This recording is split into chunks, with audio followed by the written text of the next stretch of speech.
მრავალშვილიანი ოჯახებისა და სპეციალური საჭიროების მქონე პირების მიმართ ოცნების მთავრობა გულგრილი რომ არის, ამას დამატებითი მტკიცებულებების მოყვანა აღარ ჭირდება. ნაწილს გამოსახლება არ აკმარეს და რეჟიმის სასამართლომ მათ ჯარიმებიც დააკისრა.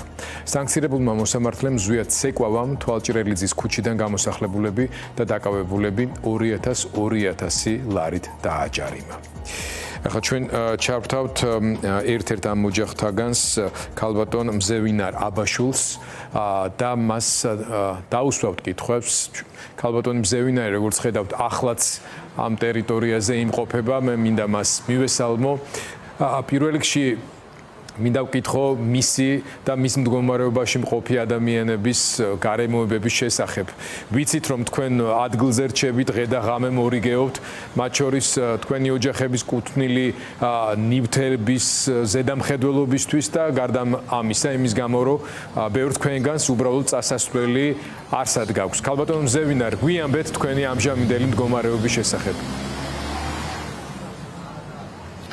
მოგესალმებით, როგორც ხედავთ კადრებში, ისევ აქ ვიმყოფებით. ჯერ არავინ არ გამოჩენინა, არავინ მოგცა, როგორ ვთქვათ, არ გამოჩენინა და არავინ არაფერს არ გვეუბნებია. გვიწევს ღია ხცის ქვეშ ყოფნა. აქ უამრავი ხალხი ვართ, ვინც გამოგვასახლეს. და უკვე თითქმის არანაირი იმედი არ აქვს, რომ ვინმე მოვიდეს. ბატონო კახიც კიდე არ ჩანს და იქიდან ტელევიზიიდან გვიკეთებს კომენტარებს. ტელევიზიიდან არ გვინდა ბატონო კახე კომენტარები, პირადად მობრძანდით ჩვენთან. ჩვენ არა ვართ ვამპირები, რომ რამე დაგიშაოთ. მობრძანდით ადამიანურად გაგვესაუბრეთ.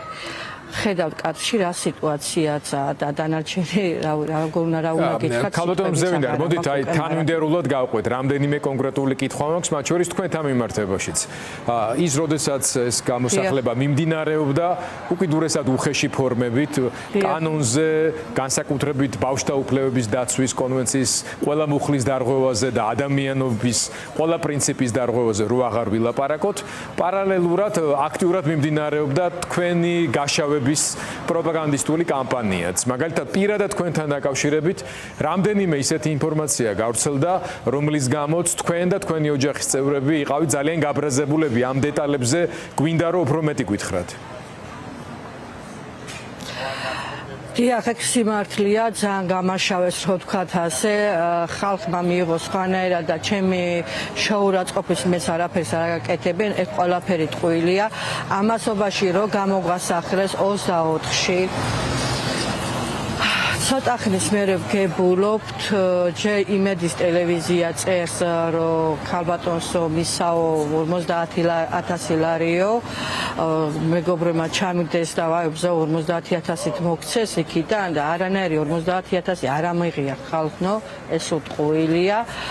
მერე მოდის იმიდან რა ქვია, მდევნითა სამინისტრო და ორი მამაკაცი. ზუსტად ახლა ერთი კიდევ ვიმახსოვრე, იმიტომ რომ მეორე ძირითადად იყო მოსული. და მეუბნებიან თქვენ რომ დაწერეთ განაცხადი, დაგაკმაყოფილესო, მაგრამ რა განაცხადზე მეუბნებოდა თავიდან ვერ მივხვდი, სანამ არ ამიხსნის. ეგ იყო 2 წლის უკან, რომ დავწერე განაცხადი დევნითა სამინისტროში, რომელიც მართლა უკვე აღარ მახსოვდა და იმედიც არ მქონდა, მაგრამ რა მაინტერესებს, იმ დღეს რატო გაირკვა, რომ დამაკმაყოფილეს 50,000-ით. ეს ყველაფერი რომ დავაზუსტოთ მაყურებლისთვის, ქალბატონო მზევინარ, ამ სამინისტროს წარმომადგენელი ოფიციალური პირი მოვიდა უკვე იმის ფონზე, როდესაც თქვენ გაიძულეს ამ ტერიტორიის დატოვება.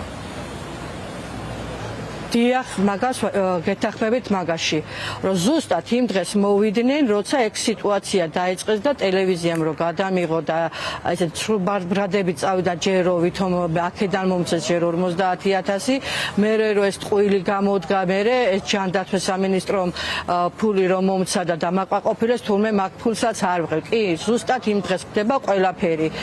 აბსოლუტურად და სულ ტყუილებს მე იძახიან ეს ზოგიერთი არხები. მაგრამ მე ამ ფულზე არ ვიძახი უას, ხას უსმევ და გავარკვიე მეორე დილით კიდე მოვიდნენ, გავესაუბრე თვითონ იმ პიროვნების ტელეფონით მეორე პიროვნებას და მითხრეს 2024 წელში დაგიმტკიცესო. კითხვა მაქვს და კიდე ხას უსმევ. 2024 წელს თუ დამინიშნეს 50,000 და დამაკმაყოფილეს, მე მაინტერესებს ზუსტად 24-ში რატო უნდა გავიგო, არც წერილობითი მოსულა. არც SMS-ი და არც არავის გამოურეკია. დახმარების თაობაზე გადაწყვეტილება მიღებული აქვს, თქო თქვენ და თქვენი ოჯახის წევრებმა ამის თაობაზე არც არაფერი იცით. და ამას იგებთ იმის შემდეგ, როდესაც ამხელა ამბავი ატყდა და თქვენ გარეთ გამოვხარეს. კარგი, დაუშვათ, ახლა გეუბნებიან, რომ დაგაკმაყოფილეს. ეს ფული სად არის? თქვენ გააქვთ ამ წნომა გააქვთ ამ ფულზე, ამ რესურსზე? არა. არანაირი ახლა ამასოზე არა ვაპირებ მისვლას, როგორც ამიხსნეს, გეტყვით, როგორც ამიხსნეს, უნდა მივბრძანდე დევნილთა სამინისტროში და მაძლევენ რაღაცა წერილობით იმას, რომ მე დამტკიცებული მაქვს, მაგრამ მე ამ ფაში 50,000 ლარს კიდე ხას გავუსმევ. მე უნდა ვიშოვო თბილისის ტერიტორიაზე ბინა. 6 თვეა ქვადა. აჰა, გასაგები. მე უარს არ ვიძახე, თუ ნახე ეგ არის და 50,000-ად თუ ვინმე მინახავს ბინა, სადაც კაი. გასაგები. ქალბატონ ზევინა, რამდენ წევრისგან შედგება, რამდენი წევრისგან თქვენი ოჯახი? 5 არასრულწლოვანი მყავს, სულ პატარა წლისა და 3 თვისა. ეს ბავშვები სად არიან ახლა? 7 სული ჩემდასთან. როდესაც ეს გამოსახლება დაიწყო, ეს ბავშვები იმ მომენტში სად იმყოფებოდნენ? მაგ თქვენთან ბინაში?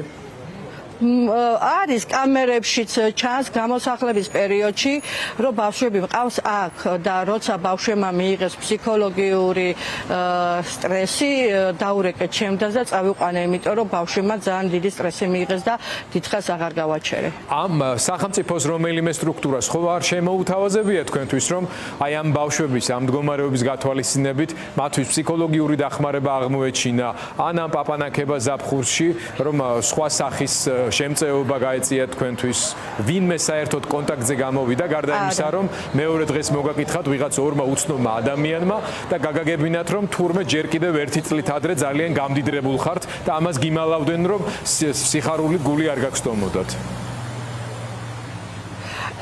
არავის არ შემოუთავაზებია, არანაირი არავის არ დაუკავშირებიან მაგ საკითხზე.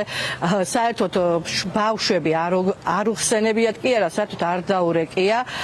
არც ხელზაფხულზე და არც ცივზაფხულზეც არაპირებენ როგორც ჩანს. ხო და რა ვიცი, ეს 50,000 თურმე ლარი ამდიდრებს ადამიანს და მაგით უნდათ რომ დაამთავრო და ხაზი გაუსვან ჩემ გაჭირვებას. ასე რომ ვთქვათ, დამცინეს. აი ასეთი დასაცინების სფეროდან თვითონ გამოიწყიდეს თავიანთი შეცდომა. ქალბატონ ზევინარ, თქვენ არ ხართ მხოლოდ ასეთ მდგომარეობაში, 100 ოჯახზე მეტი იყო მაგ ამ ტერიტორიაზე. სხვები თქვენს გარშემო, თქვენი მეზობლები, ნაცნობები, ვინც მაგ არიან, ისინი როგორ მდგომარეობაში არიან ახლა? მათაც აქვთ ეგეთი შემთხვევები, რომ ეუბნებიან, რომ თურმე თქვენთვის არის გამოყოფილი თანხა და აქამდე არ იცოდით თუ თქვენ ხართ გამონაკლისი? ერთ-ერთი ქალბატონი იყო ტოლვილი, მდევნილი უფრო ასე რომ ვთქვა, ცუდად რო არ გამომივიდეს, იმასაც დაუკავშირე, თქვენ რა სიტყვით დაკმაყოფილებული ხართ თუ ახლა ზუსტად არ ჩანს ის ქალბატონი და იმ ქალბატონს მისეს 25,000 ლარი, სადაც გინდათ იქ იყიდე თუ ასე უთქვიათ ბინა, ამ ლარში, 25,000 ლარში. არიან ისეთი ადამიანები, როცა აი ასე სასაცილოდ დაგვცინია კიდე მთავრად, ჩვენ კიდე დაცინვა გვინდა ამ გაჭირვებაში. ქალბატონ ზევინა, რას აპირებთ აი უახლოესი დღეების განმავლობაში ამ ამინჩი გარეთ მით უმეტეს ამ ტვერში მაგ ნგრევა მიმდინარეობს, დიდხანს ვერც გაძლებთ და არც არის ეს საჭირო, როგორი გეგმები გაქვთ? არც ვაპირებთ გაჩერებას და კი, გუშინ ძალიან საშინელი მდგომარეობა იყო, როცა ნგრევის დრო მიდიოდა, ძალიან დიდი მტვერში გვიწევდა ყოფნა, სუნთქვა შეუძლებელი იყო, ძალიან დიდი მტვერი იყო ნუ ძალიან გაგვიჭირდა აქ ყოფნა, მაგრამ დანებებას არ ვაპირებთ, იმიტომ რომ ჩვენი სიმართლე უნდა დავამტკიცოთ და გავიტანოთ, იმიტომ ჩვენ არ ვიტყუებით, როცა ასე გაჭირებულები ვართ ადამიანი ამ ტვერში, ამ პირობებში, რო ვართ, ისე იგი რომელი ადამიანი აიტანს ასეთ პირობებს კითხვას უშვებთ იმას მთავრობასაც, ზოგიერთი ადამიანებსაც, რომელიც ძალიან დიდი ზეწოლის ქვეშ მოდის. არავის არ ხსოვს ამ ტვერში, ამ პირობებში აქაური თითოეული მოსახლე გაჭირვებულები რო ვართ და ასეთი სიტუაცია და რო აღარა გვაქვს მთავრობის იმაზე ვართ ქუჩაში. და ვის უნდა მიმართო კითხვა ხას გაუსმევ, ვის უნდა მიმართო, რომ ჩვენ ასეთ პირობებში რომ ცხოვრობთ, ვის უნდა მივიყარდო, ჩვენ ვის ვეკუთვნით, ვინ ვართ, რა პირობებში უნდა ვიყოთ ერთი ამდენი ხანი, რომ მოგვაქციონ ყურადღება მაინც, ელემენტარული ადამიანური გზნობა გამოიჩინოთ და ორი სიტყვით დაგველაპარაკონ მაინც. მადლობა გალბატონ ზევრინარ. მადლობა უნდა გითხრათ ჩართვისთვის. რა თქმა უნდა ჩვენ არა მარტო თქვენს, არამედ თქვენს მდგომარეობაში მყოფის სხვა ოჯახების ბედს მივადევნებთ ყურადღებას და ვეცდებით ამ კითხვებზე, რომელიც ახლა თქვენ ბოლოს დასვისთ, რამენერად პასუხები ვიპოვოთ, თუმცა ეს ძალიან რთულია.